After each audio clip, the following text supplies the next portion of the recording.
FRP a un Samsung A05 binario 9. Este modelo sigue teniendo Broom, por eso es posible.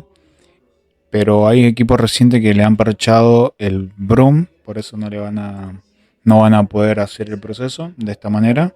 Pero hay otros métodos, así que lo único que tienen que hacer, si tienen seguridad esta para abajo y que no tengan bloqueado el test point o el Broom, lo hacen sin problemas.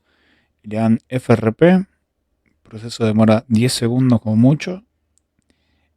Recuerden tener bien instalados los drivers y nada. Eso sería todo. Se despide Servicio Técnico Unlocky Chan 12. Bye bye.